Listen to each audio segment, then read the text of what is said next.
بسم اللہ الرحمن الرحیم وبہ نستعین انہ خیر ناصر و معین وصلی اللہ علی محمد و اہل بیتہ الطیبین الطاہرین۔ پروردگار عالم آپ تمام عزیزان کی توفیقات خیر میں اضافہ فرمائے۔ الحمدللہ ہماری گفتگو فلسفے کے تعارف کے بیان میں تھی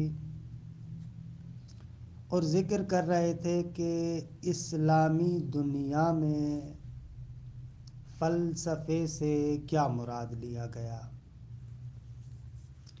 بہت سارے مباحث آپ کی خدمت میں عرض ہوئے جن کو اگر خلاصتاً ذکر کیا جائے تو اس طریقے سے ہوگا۔ عالم اسلام میں فلسفے کی کلی طریقے سے دو اصطلاحات ہیں۔ ایک مرتبہ فلسفہ کہا جاتا تھا اور مراد تمام عقلی علوم ہوتے تھے، اور دوسری مرتبہ فلسفہ کہا جاتا تھا اور اس سے مراد واقعاً ایک علم ہے، ایک علم، نہ کہ سارے عقلی علوم، کہ اس ایک علم کو ہم فلسفہ اولا، فلسفہ علیہ، علم کلی، الہیات وغیرہ کے ناموں سے یاد کرتے ہیں۔ تو پس جب بھی آپ سے سوال ہو کہ فلسفہ کیا ہے تو آپ فوراً شروع نہیں ہو جائیں کہ فلسفہ یہ ہے، نہ سامنے والے سے پوچھیں کہ بھئی فلسفے سے مراد آپ کی کیا ہے۔ اگر فلسفے سے مراد آپ کی یہ ہے کہ فلسفہ یعنی جو علوم نقلی کے مقابلے میں علوم ہیں وہ سارے کے سارے علوم فلسفہ ہے، تو اس صورت میں پھر فلسفہ کوئی ایک علم نہیں ہوگا، یعنی کسی ایک علم کا فلسفہ نام نہیں ہوگا، بلکہ جتنے بھی علوم عقلیہ ہیں، ریاضیات، طبیعیات، الہیات، اخلاقیات، تدبیر منزل، سیاست، یہ سارے کے سارے علوم عقلیہ ہے اور یہ فلسفے کے ذیل میں آتے ہیں۔ اس اعتبار سے فلسفہ ایک علم نہیں ہے۔ اور اگر آپ کہیں کہ فلسفے سے مراد جو خصوصیت سے فلسفہ اسلامی دنیا میں مراد لیا جاتا ہے ایک علم، یعنی فلسفہ اولا، تو اس سے مراد پھر یہ ہوگی کہ ایک ایسا علم کہ جو موجود بما ہوا موجود کے بارے میں گفتگو کرے، یعنی فلسفہ ایک ایسا علم ہے جو کائنات کے موجودات کی وجودی خصوصیات سے گفتگو کرتا ہے۔ یعنی کسی بھی موجود کو آپ لے لیں، چاہے وہ موجود مادی ہو، چاہے وہ موجود ماورائے مادہ ہو، وجودی اعتبار سے جو اس کی خصوصیات بنتی ہیں ان خصوصیات کے بارے میں فلسفے میں گفتگو ہوتی ہے۔ اچھا، وجودی اعتبار سے خصوصیات مثلا موجود یا معلول ہے یا علت ہے، موجود یا حادث ہے یا قدیم ہے، موجود یا واحد ہے یا کثیر ہے، موجود یا خارجی ہے یا ذہنی ہے، موجود یا جسمانی ہے یا غیر جسمانی ہے، موجود یا متحرک ہے یا غیر متحرک ہے۔ اسی طریقے سے اور بہت سارے دسیوں مسائل جو کسی بھی ایک موجود کی وجودی خصوصیات کو بیان کرتے ہیں، ان کو ہم فلسفے میں بیان کرتے ہیں۔ یا دوسرے لفظوں میں آپ کہیں اس عالم ہستی اور عالم وجود کے جو کلی اور عمومی احکامات ہیں، کلی اور عمومی خصوصیات ہیں، ان کلی اور عمومی خصوصیات کے بارے میں ہم فلسفے میں بحث کرتے ہیں۔ یا اگر آپ کا دل چاہے تو آپ ایسے بھی کہہ سکتے ہیں فلسفہ جو اس عالم ہستی اور عالم وجود کے کلی مسائل کو ڈسکس کرتا ہے، یعنی اس عالم ہستی کے بارے میں جو بنیادی ترین سوالات ہیں، ان بنیادی ترین سوالات کا جواب ہم فلسفے میں دیتے ہیں۔ یہ اصل فلسفے کی تعریف ہے۔ اچھا، اگر آپ ان اصطلاحات کے قالب سے باہر نکلیں اور ان اصطلاحات کے جھنجھٹ سے باہر نکل کر سادہ طریقے سے کہنا چاہیں تو مقصد یہ ہوگا اس کائنات کے بارے میں جو بنیادی ترین سوالات اٹھائے جاتے ہیں ان کا جواب ہم فلسفے میں ڈھونڈنے کی کوشش کرتے ہیں۔ بنیادی ترین سوالات: آیا یہ کائنات ازلی ہے یا ازلی نہیں ہے، یعنی ہمیشہ سے تھی یا نہ پہلے نہیں تھی بعد میں وجود میں آئی؟ اگر یہ کائنات پہلے نہیں تھی تو کیوں نہیں تھی؟ اگر یہ کائنات ہمیشہ سے تھی تو آیا پھر یہ کائنات محتاج ہے یا محتاج نہیں ہے؟ اگر یہ کائنات محتاج ہے تو کس کی محتاج ہے؟ آیا یہ کائنات ہمیشہ رہے گی یا نہ ختم ہو جائے گی، یا کائنات فقط اس عالم مادہ میں محدود ہے یا اس کے علاوہ بھی عوالم ہیں؟ آیا یہ عالم ہستی ہمیشہ باقی رہنے والا ہے یا ختم ہونے والا ہے؟ اس قسم کے جو بنیادی سوالات ہیں ان کے بارے میں انسان فلسفے میں تفکر کرتا ہے۔ اور ظاہر سی بات ہے کہ انشاءاللہ ہم آگے چل کر جب فلسفے کی ضرورت اور فلسفے کی ضرورت، حکمت اور اس کے فوائد کو ذکر کریں گے، وہاں پر اس کو تفصیل کے ساتھ بیان کریں گے انشاءاللہ، کہ ہر انسان کا یہ فطری رائٹ اور حق ہے کہ اس کائنات کے بنیادی سوالات کا جواب ہونا چاہیے اس کے بارے میں۔ وہ تفکر کرے، وہ سوچے، ان کلی سوالات کے جوابات ڈھونڈے، یہ ضروری ہے۔ مجھے سمجھ میں نہیں آتا کہ انشاءاللہ اس کے بارے میں بھی آئندہ تو ہم ایک لمبی چوڑی گفتگو کریں گے کہ مقصد بھی ان دروس کا اصل میں وہی شبہات اور اعتراضات کا جواب ہے جو بہت سارے لوگ کرتے ہیں۔ بس آپ تھوڑا سا جلدی نہ کیجئے گا، علوم آہستہ آہستہ آگے چلتے ہیں، لہذا تھوڑا سا آپ حوصلہ کیجئے گا، آرام آرام سے ہم چلیں گے، انشاءاللہ آپ کو بھی لطف آئے گا خدا کے فضل و کرم سے۔ وہ جو بہت سارے لوگ سوالات کرتے ہیں کہ فلسفے کی کیا ضرورت ہے، نہیں پڑھنا چاہیے، فلاں علم ہے، یہ ہے، اس طریقے سے ہے، کہ اس کے بارے میں گفتگو ہوگی انشاءاللہ۔ لیکن اب تک کے مباحث کا جو میں نتیجہ عرض کرنا چاہتا ہوں کہ فلسفہ ایک عقلی کاوش ہے، تفکر کرنا ہے اس ہستی کے بارے میں، اس کائنات کے بارے میں، اس کائنات کے بارے میں جو بنیادی سوالات اٹھائے جاتے ہیں ان بنیادی سوالات کے جوابات ڈھونڈنے کی ایک عقلی کاوش ہے، ایک عقلی کوشش ہے، ایک تفکر ہے۔ آپ اس تفکر سے، اس کاوش سے کسی کو منع نہیں کر سکتے۔ آپ نہیں کہہ سکتے کہ اس کائنات کے بارے میں جو بنیادی مسائل ہیں یا جو عالم ہستی اور عالم وجود کی وجودی خصوصیات ہیں آپ ان کے بارے میں نہ سوچیں، آپ ان کے بارے میں تأمل نہ کریں، آپ ان کے بارے میں فکر نہ کریں، آپ کسی کو منع نہیں کر سکتے۔ یہ ہر انسان کا ایک رائٹ اور ایک حق ہے کہ وہ اس عالم ہستی کے بنیادی سوالات کے بارے میں سوچے، غور کرے، فکر کرے۔ اگر آپ کسی بھی وجہ سے آ کر کسی انسان کو منع کرتے ہیں، اصل میں آپ انسان کو اس کے ایک فطری حق سے محروم کرنا چاہتے ہیں۔ خداوند منان نے، پروردگار عالم نے عقل جیسی نعمت دی ہے، اس عقل جیسی نعمت سے استفادہ کرنا چاہیے۔ اور یہ تو ہماری روایات میں بیان ہوا ہے نا کہ اصلاً کسی بھی نعمت کا شکر یہ ہوتا ہے کہ اس نعمت کو اسی جگہ پر استعمال کیا جائے جس چیز کے لیے اس کو خلق کیا گیا ہے۔ خداوند متعال نے عقل کس وجہ سے دی ہے؟ خداوند متعال نے تفکر کی نعمت انسان کو کس وجہ سے دی ہے؟ پروردگار عالم نے یہ جو عقل کی نعمت دی ہے، فکر کی نعمت دی ہے، یہ اس وجہ سے دی ہے کہ ہم اپنی اس عقل کو استعمال کریں۔ اگر اس عقل کو استعمال نہیں کریں گے تو یہ اس نعمت کا کفران نعمت ہوگا۔ شکر نعمت یہ ہے کہ آپ اپنی عقل کو استعمال کریں، تفکر کریں، سوچیں۔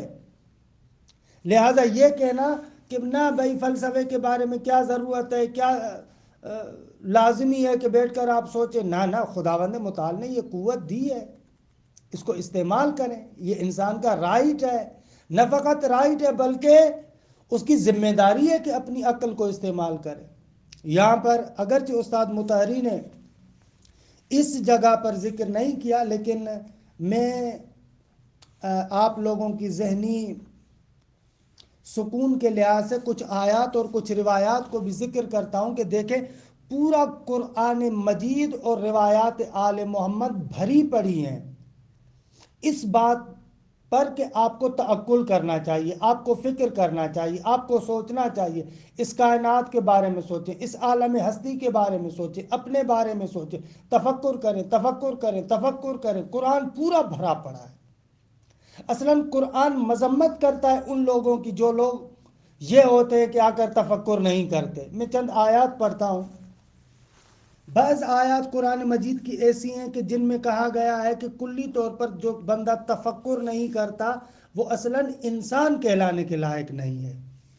مثلاً جیسے آپ دیکھیں سورہ انفال میں پروردگار عالم فرماتا ہے ان شر الدواب عند اللہ الصم البکم الذین لا یعقلون، سورہ انفال آیت نمبر 22، کہ بے شک پروردگار عالم کے نزدیک بدترین رینگنے والا، بدترین حرکت کرنے والا وہ ہے کہ جو بہرا ہے اور گونگا ہے۔ الذین لا یعقلون، وہ گونگے بہرے کے جو تعقل نہیں کرتے۔ اصلاً جو بندہ فکر نہیں کرتا، تعقل نہیں کرتا، قرآن کہتا ہے وہ گونگا بھی ہے، بہرا بھی ہے۔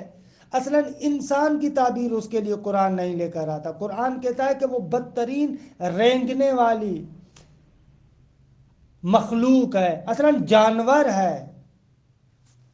یا مثلاً میں جلدی میں کچھ آیات پڑھوں، سورہ بقرہ میں ہے کذالک یحیی اللہ الموتى ویریکم آیاتہ لعلکم تعقلون۔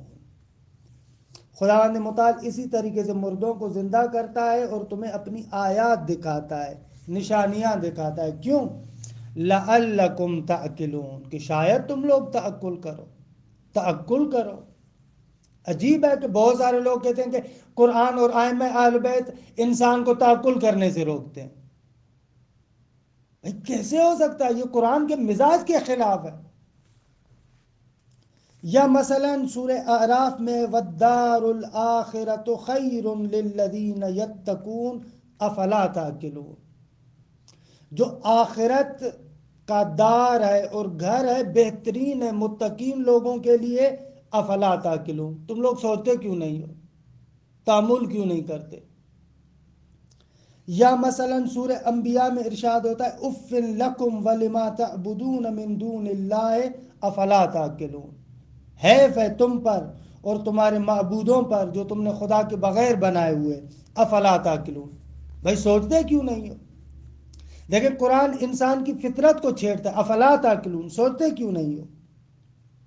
یا مثلا سورہ قصص میں خداوند متعال فرماتا ہے وما عند اللہ خیر وابقى افلا تعقلون، جو خدا کے پاس ہے وہ بہتر ہے اور ہمیشہ رہنے والا ہے، افلا تعقلون، تم لوگ تعقل کیوں نہیں کرتے، سوچتے کیوں نہیں ہو؟ یا سورہ عنکبوت میں ارشاد ہوتا ہے وَتِلْكَ الْأَمْثَالُ نَضْرِبُهَا لِلنَّاسِ وَمَا يَعْقِلُهَا إِلَّا الْعَالِمُونَ، یہ مثالیں ہیں جو ہم ذکر کرتے ہیں اور ان میں تعقل اور تفکر نہیں کرتا مگر وہ بندہ کہ جو عالم ہو۔ کہ آپ ان آیات کے اندر اگر غور کریں تو خداوند متعال عقل کو ایک بہترین نعمت کے طور پر متعارف کروا رہا ہے۔ یہی وہ عقل ہے کہ جس کے ذریعے سے انسان اپنی دنیا اور آخرت کو آباد کرتا ہے۔ یہاں پر تعقل کی دعوت تھی، چند آیات پیش کرتا ہوں جن میں تفکر کی دعوت ہے۔ سورہ بقرہ میں خداوند متعال فرماتا ہے کذالک یبین اللہ لکم الآیات لعلکم تفکرون، تتفکرون۔ خدا اسی طریقے سے تمہارے لیے اپنی آیات اور نشانیوں کو واضح کرتا ہے کہ شاید تم لوگ فکر کرو، سوچو۔ یا مثلا سورہ روم میں ارشاد ہوتا ہے اولم یتفکروا فی انفسہم ما خلق اللہ السماوات والارض وما بینہما الا بالحق۔ کیا انہوں نے خود اپنے اندر یہ تفکر نہیں کیا، غور نہیں کیا کہ خداوند متعال نے آسمانوں کو، زمین کو اور جو ان کے درمیان ہے اس کو خلق نہیں کیا مگر حق کے ساتھ، وَأَجَلٍ مُّسَمَّى، ہر ایک کی مدت معینہ ہے۔ کہ دیکھیں اولم یتفکروا، آسمانوں کے بارے میں، زمین اور جو ان کے درمیان ہے۔ خود فلسفہ اس کے علاوہ اور کیا ہے؟ فلسفہ بھی تو آسمان و زمین اور جو کچھ ان کے درمیان ہے اس کے بارے میں تفکر کرنے کا نام ہے نا۔ اب میں یہ نہیں کہتا کہ جس بندے نے جو رائے فلسفے کے نام پر دی ہے آپ اس رائے کو مانیں، نہ، یہ ضروری نہیں ہے کہ انشاءاللہ اس کی وضاحت جب سوالوں کے جوابات دیں گے، اعتراضات کے جوابات دیں گے، وہاں پر ذکر کریں گے۔ فلسفہ کبھی بھی انسان کو مقلد نہیں بناتا، متعبد نہیں بناتا۔ فلسفہ انسان کو مجبور نہیں کرتا کہ کسی کی بات کو صرف اس وجہ سے قبول کرے کیونکہ اس نے یہ بات کہی ہے۔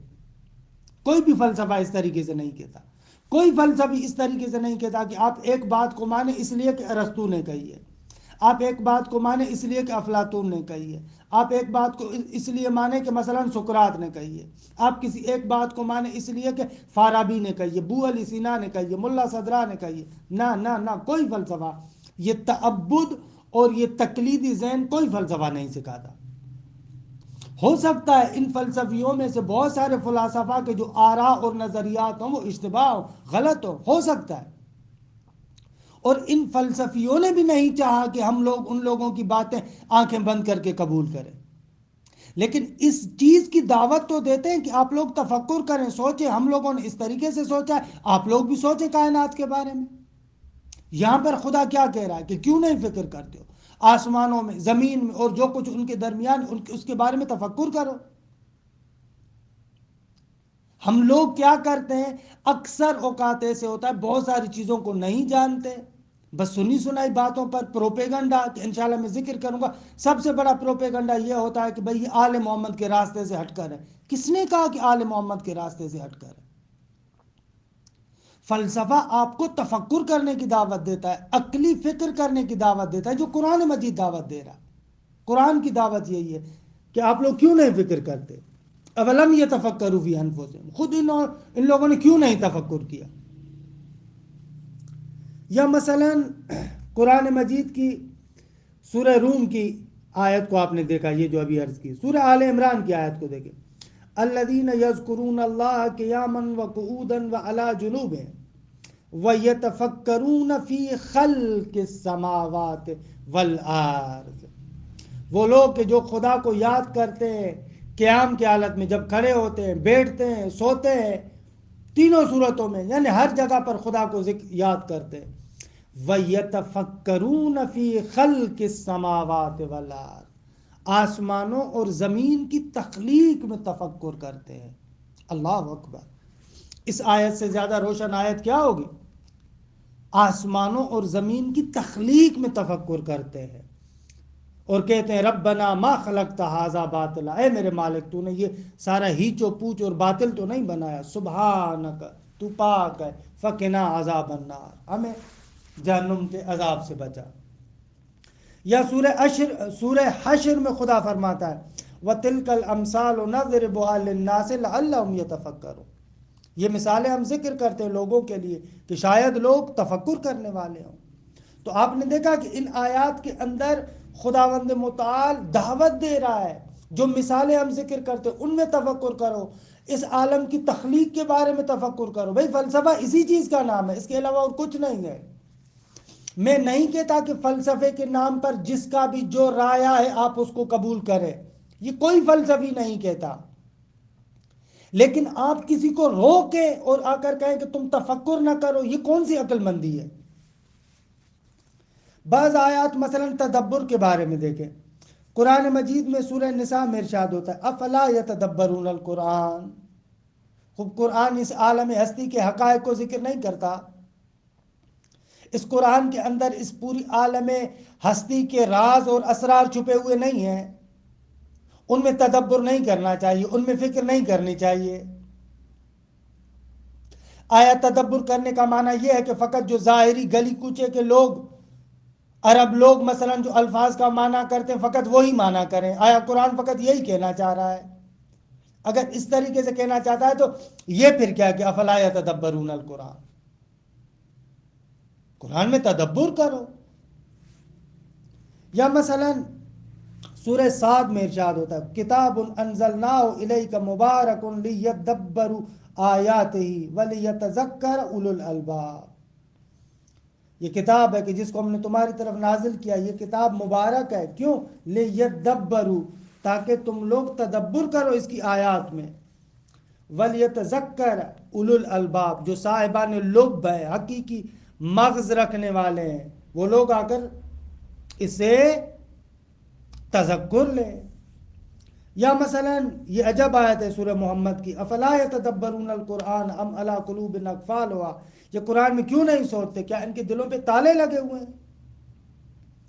اس کے علاوہ پھر قرآن مجید کی بہت ساری آیات ہیں جس میں خود عقلی استدلالات ذکر ہوئے ہیں، کہ یہاں پر اس وقت ٹائم نہیں ہے کہ میں ان کو ذکر کروں۔ مثلا یہ جو سورہ طور کی آیت ہے، یہ واقعاً ایک برہان فلسفی ہے، ام خلقوا من غیر شیء ام هم الخالقون۔ یا مثلا یہ جو سورہ انبیاء کی آیت ہے لو کان فیہما آلیۃ الا اللہ لفسدتا، اصلا برہان عقلی ہے، برہان تمانو ہے۔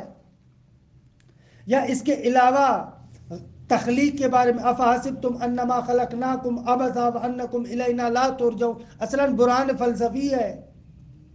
یا اسی طریقے سے اور بہت سارے موارد کہ وقت بالکل ختم ہو گیا، چند روایات کی طرف بھی اشارہ کر دوں۔ مثلا مولا امیر علیہ السلام فرماتے ہیں، امیر المومنین کے چند جملات سنیں۔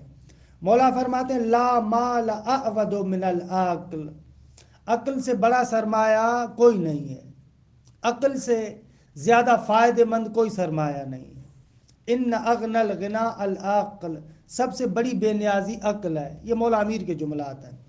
افضل النعم العقل، مولا فرماتے ہیں برترین نعمت، سب سے بڑی نعمت عقل ہے۔ العقل رسول الحق، عقل خدا کی جانب سے رسول ہے، پیغمبر ہے جو تمہیں عطا ہوا ہے، یہ مولا کا جملہ ہے۔ العقل ینبوع الخیر، عقل خیر اور نیکی کا سرچشمہ ہے، چشمہ ہے۔ ثمرۃ العقل لزوم الحق، عقل کا میوہ یہ ہے کہ ہمیشہ حق کے ساتھ رہو۔ من استرفد العقل ارقدہ، جو بندہ بھی عقل سے مدد لیتا ہے عقل اس کی مدد کرتا ہے۔ من استعان بالعقل سددہ، جو بندہ عقل سے مدد لے گا عقل اس کو راہ راست پر لے کر جائے گا۔ یہ مولا امیر کے جملات ہیں کہ جلدی جلدی میں پڑھ رہا ہوں۔ ما قسم اللہ سبحانہ بین عبادہ شیئا افضل من العقل، خدا نے جتنی بھی چیزیں بندے کو عطا کی ہے ان میں سے سب سے برترین اور بہترین چیز جو خدا نے بندے کو عطا کی ہے وہ عقل ہے۔ یا مولا تفکر کے بارے میں جو فرماتے ہیں الفکر عبادت، تفکر کرنا عبادت ہے۔ افکر تستبصر، فکر کیا کرو تاکہ تمہیں بصارت حاصل ہو، بصیرت حاصل ہو۔ الفکر یفید الحکمہ، تفکر کرنا انسان کو حکمت اور دانائی عطا کرتا ہے۔ بالتکرر الفکر ینجاب الشک، بار بار سوچنے سے شک و ریب ختم ہو جاتا ہے۔ فکر و ساعت کثیرت خیر من عبادت طویلہ، تھوڑی دیر تفکر کرنا بہت زیادہ عبادت سے افضل ہے، یہ مولا امیر کے جملات ہیں۔ لا عبادت کا تفکیر، کوئی بھی عبادت فکر کرنے کی طرح نہیں ہے۔ یا امام موسیٰ کاظم علیہ السلام کی وہ جو کافی کی مشہور روایت ہے کہ جس میں آپ ہشام کو فرماتے ہیں یا ہشام ان اللہ تبارک و تعالی بشر اہل العقل والفہم فی کتابہ، خداوند متعال نے اہل عقل کو جو تدبر کرتے ہیں سوچتے ہیں ان کو اپنی کتاب میں بشارت دی ہے۔ فقال فبشر عباد الذین یستمعون القول فیتبعون احسن اولئک الذین ہداہم اللہ واولئک ہم اولو الالباب، کہ بشارت دو میرے ان بندوں کو جو مختلف لوگوں کی مختلف باتیں سنتے ہیں اور پھر اس میں سے جو سب سے بہتر ہے اس کی اتباع کرتے ہیں، ایسے ہی بندے وہ ہیں کہ جن کو خدا ہدایت کرتا ہے اور یہی لوگ اولو الالباب ہیں۔ عزیز من، یہ مختلف فلسفوں کو پڑھنا کیا ہے؟ یہ جو کہتے ہیں ارسطو کی، افلاطون کی، فلاں کی باتوں کو پڑھتے ہیں، کہ ہم انشاءاللہ ذکر کریں گے کہ اسلامی فلسفہ اصلاً یونانی فلسفے سے ماہیتاً جدا ہے، لیکن اگر بعض اقوال یہاں پر خود بعض ادلہ بعض مسائل فرض کریں افلاطون کے، ارسطو کے، سقراط کے بیان کیے ہوئے ہیں، تو اصلاً اس قرآن کی آیت پر عمل کیا جا رہا ہے۔ فبشر عبادی الذین یستمعون القول، میرے ان بندوں کو بشارت دو جو مختلف باتیں سنتے ہیں، فیتبعون احسنہ، پھر ان میں سے جو سب سے بہتر ہے اس کی اتباع کرتے ہیں۔ آپ آئیں اور لوگوں پر اصلاً سارے دروازے بند کر دیں اور آپ کہیں کہ کسی کی بات نہ سنو، کوئی نظریہ نہ سنو، خوب یہ اصلاً دین مبین اسلام کے مزاج کے خلاف ہے، قرآن کے مزاج کے خلاف ہے۔ یا مثلاً اسی میں اصول کافی میں مولا امام موسیٰ کاظم علیہ السلام فرماتے ہیں، یا ہشام ان اللہ تبارک و تعالی یقول فی کتابہ ان فی ذلک لذکر لمن کان لہ قلب، یعنی عقل، قرآن میں کہتا ہے کہ اس کے اندر تذکر ہے ان لوگوں کے لیے کہ جن کے پاس دل ہے، قلب یعنی عقل۔ یا مثلا قرآن میں وَلَقَدْ آتَيْنَا لُقْمَانَ الْحِکْمَةَ یعنی قال الفہم والعقل، قرآن کہتا ہے کہ لقمان کو ہم نے حکمت عطا کی، یعنی اس کو فہم عطا کیا، یعنی اس کو عقل عطا کیا۔ یا اسی اصول کافی میں مولا امام موسیٰ کاظم سے، یا ہشام ان للہ حجتین، خدا کی دو حجتیں، حجت ظاہرہ و حجت باطنہ، ایک ظاہری حجت ہے اور ایک باطنی حجت ہے۔ فاما الظاہرۃ فالرسل والانبیاء والائمۃ علیہم السلام، ظاہری حجت رسول ہے، انبیاء ہے، ائمہ ہے۔ واما الباطنۃ فالعقول، اور حجت باطنی عقول ہے، عقل ہے، تفکر ہے۔ اصلاً بعض بزرگان کے مطابق نبی عقل خارجی ہوتا ہے اور عقل رسول باطنی ہوتا ہے، نبی باطنی ہوتا ہے، امام باطنی ہوتا ہے۔ تو ان کو آپ کہیں گے کہ بس ضائع کر دیں، ان پر کام ہی نہ کریں۔ یا امام صادق علیہ السلام سے روایت ہے کہ حجت اللہ علی العباد النبی والحجت فیما بین العباد و بین اللہ العقل، اللہ کی حجت بندوں پر نبی ہے اور خود بندوں کے درمیان اور خدا کے درمیان جو حجت ہے وہ عقل ہے۔ امام صادق فرماتے ہیں دعامت الانسان العقل، انسان کی شخصیت کا عمود اور پایا عقل ہے۔ امام صادق علیہ السلام سے روایت ہے العقل دلیل المؤمن، عقل مومن کے لیے رہنما ہے۔ یا اسی طریقے سے اور دسیوں روایات ہیں کہ جن روایات کے اندر اس نقطے پر زور دیا جاتا ہے کہ تم تفکر کرو، تفکر کرو، عقل بڑی نعمت ہے، تفکر کرو۔ تم مجھے بتائیں ہمارے ہاں یہ جو فلسفہ اسلامی ہے کہ انشاءاللہ اس کی ماہیت ہم بیان کریں گے، حقیقت بیان کریں گے، یہ کیا ہے؟ یہ عقلی طور پر تعقل کرنا ہے، سوچنا ہے، فکر کرنا ہے اس عالم ہستی کے لیے۔ کبھی بھی خداوند متعال نے محدود نہیں کیا، ائمہ نے محدود نہیں کیا، قرآن نے محدود نہیں کیا کہ آپ آئیں اور روایات کے چند ظواہر پر اپنے آپ کو محدود کر دیں اور آپ اپنی عقل کو استعمال نہ کریں۔ اگر اس طریقے سے ہوتا تو یہ اتنی جو روایات ہیں، یہ جو قرآن کی اتنی دعوت ہے، نعوذ باللہ یہ فضول ہو جاتی۔ ایسے تو نہیں ہے عزیز من۔ خلاصہ کلام کہ یہاں پر ان نقلی چیزوں کو استاد مطہری نے ذکر نہیں کیا، لیکن ہم نے وقت کی نزاکت کے اعتبار سے کہ آپ کو تھوڑا سا سکون بھی مل جائے، اس اعتبار سے ہم نے قرآن مجید کی بہت ساری آیات اور روایات آپ کے سامنے پیش کی کہ جن میں اس چیز پر زور دیا گیا کہ انسان کو تعقل کرنا چاہیے۔ اور فلسفہ بھی عزیز من یہی ہے، اس عالم ہستی کی کلی خصوصیات کے بارے میں عقلی طور پر تفکر کرنا۔ وصلی اللہ علی محمد وآل بیتہ الطیبین الطاہرین۔